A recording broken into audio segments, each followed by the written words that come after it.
Welcome to Dark Corner's Horror Smackdown Round 2. In this round, we're taking a closer look at the bad guys, but we still want you voting for the best or your favourite film overall. Match 40, Halloween versus The Shining. If Alfred Hitchcock's Psycho invented the modern slasher movie in 1960, then John Carpenter's Halloween reinvented it 10 years later.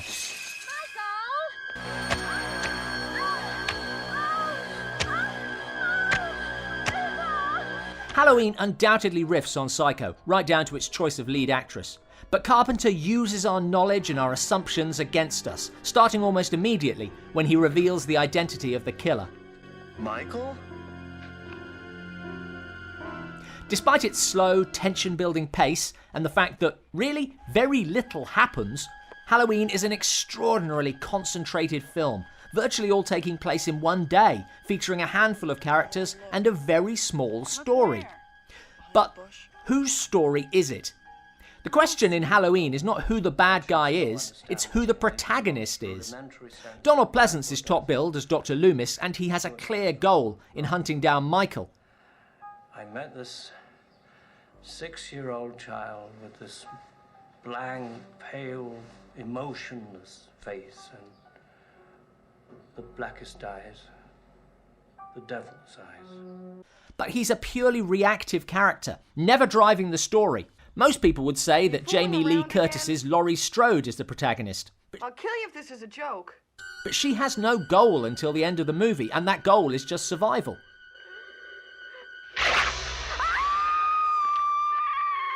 Whichever way you look at it, the traditional protagonist is Michael himself. He has spent years planning. He hasn't spoken a word in 15 years. And now we are watching him try to complete that plan. Just as Psycho is surely Norman Bates' story, so Halloween is Michael Myers. But while the key to Norman Bates as a character is his normality, until we learn his secret, Michael is anything but normal. Carpenter presents him as not even human. Don't underestimate it. Despite his mask, he is able to move about the town unencumbered. He appears and vanishes at will. Positions. My parents are gone. Oh, that's fabulous. When did they leave? About a half hour ago. Oh, utterly fantastic. Even his strength seems superhuman.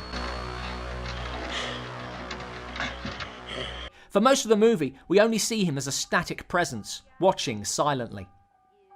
When we see him move during the attack on Laurie, he seems somehow diminished, making her survival more believable after his practical omnipotence. Somehow her decency and virginity have defeated him. But then...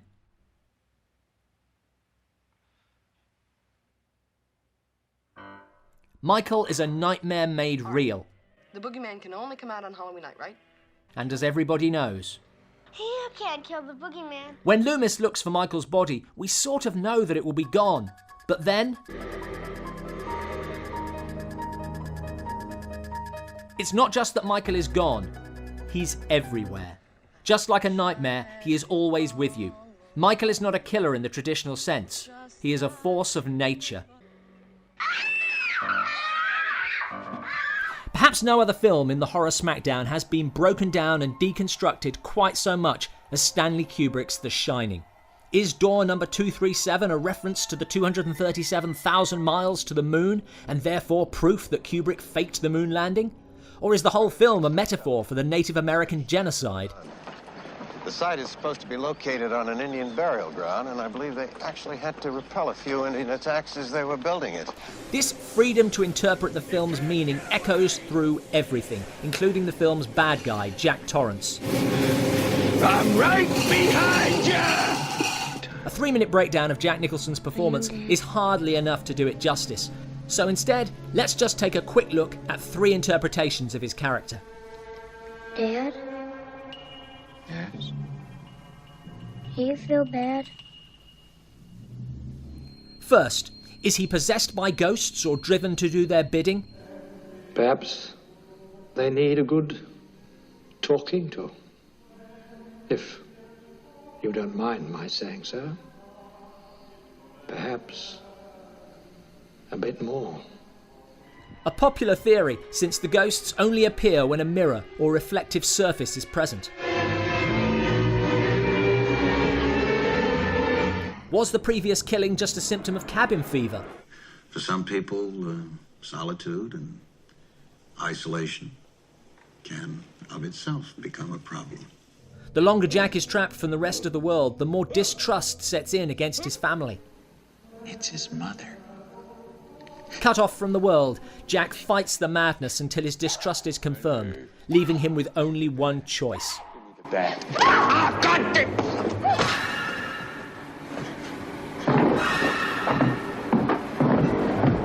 Last but not least, looking for a change of pace for his next book, author Stephen King put his finger on a map of America and ended up at the Stanley Hotel, Colorado.